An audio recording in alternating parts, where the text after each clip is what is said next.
Australia's spy chief Mike Burgess has compared Islamic extremist group Hizb ut-Tahrir with neo-Nazis and warned of a realistic chance that hostile regimes could try to assassinate dissidents here in Australia. Joining us live this Wednesday morning is the Assistant Citizenship Minister Julian Hill, who's worked on the Intelligence and Security Committees and the Defence Committee as well. Julian, good to see you. So, not exactly the hive of spies this time, but just as alarming. Yeah, thanks for your interest in this, Pete. It was an important speech, a sobering speech. Australians will be well aware from recent events here, but also around the globe, of the risk of foreign interference, but also, shockingly, of violent foreign interference. This is not an issue isolated to Australia. We've seen, for example, with Iran's shocking, shameful activities, trying to divide democratic societies, to find those fault lines and spread their vile anti-Semitism around the world. And other groups, similarly from authoritarian states, seek to attack Western liberal democracies and divide us in any way they can. But our security agencies never sleep. Mike Burgess, as the Director-General of ASIO, is one of our nation's most experienced security officers and security professionals who's served governments, successive governments on both sides of politics. He chooses his words very carefully. Yeah. I'd encourage people interested in these things to read the speech, but obviously I'm not going to add or extemporise on it. It was a serious speech and contains warnings and lessons for everyone. Just on, given the work that you've been involved in the past, how much influence do you think Hizb ut-Tahrir has in Australia, and do you think it should be declared a terror group? Yeah, he addressed this directly, and it's an interesting case study. They're a vile organisation. I condemn them, as successive ministers have for many years, for their hateful rhetoric. But as the Director-General Security said, I think he described them as offensive, provocative, insidious. They also seek to test and push the boundaries of the law without crossing the line into illegality.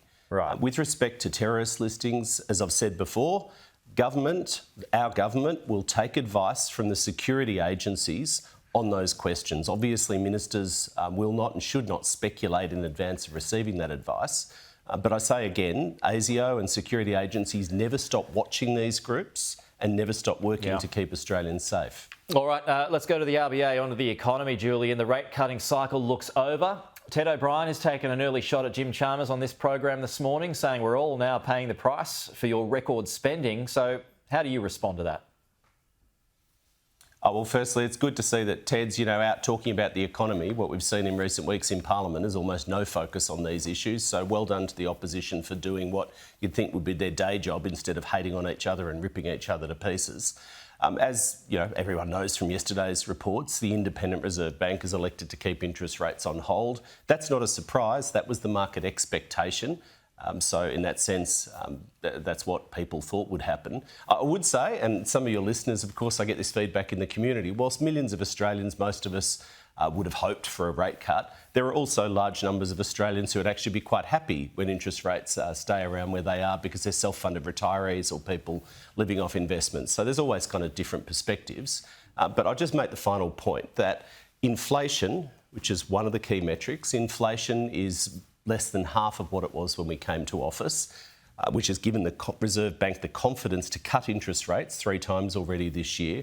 Unemployment remains at record average lows, debt's lower, real wages are growing, and we're now seeing the private sector start to pick up the slack, pick up steam in relation to growing the economy. There's a lot of people still under pressure, which is why we're giving responsible cost of living support, cheaper medicines, the new GP incentives for bulk billing that kicked in. But Ted's out doing his job as he sees fit. He seems to be also applying for another job, Susan Lee's job. But I've said, I think, what most Australians would observe from reading the economic commentators. The problem with all of that, though, is the trend. You've got the monthly trend and now the quarterly trend, which is showing it's heading north. And much of that has got to do with energy prices. Now, if you keep energy rebates going and bailing out these energy companies as well, isn't that record spending going to continue, therefore keeping inflation higher and setting everyone backwards? Look, it's a really good question, but I'll just unpick 2 things you said there, Pete.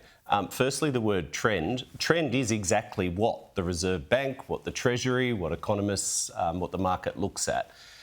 The trend has been for inflation to come down from a record peak. Yeah, but the over recent 6% trend when is we going came up. to office, peak soon after. The trend, no, that's the last quarter's data point.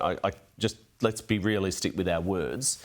There was a data point which was widely expected that as the energy rebates start to get dialed back, as we said would happen, we've helped Australians through the worst of the cost of living pressures. The opposition, remember, opposed all of this. So you still think They the worst of opposed it's over? every single cost of living measure.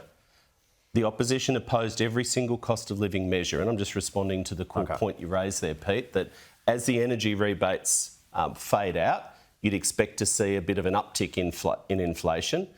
Many economists have said there's often a bit of variation in the September quarter, so let's just wait and see on the data that comes over the coming months. But those fundamentals that I referred to earlier, I won't repeat the laundry list, remain the case. We will have to leave it there, Julian. Thanks as always for your time.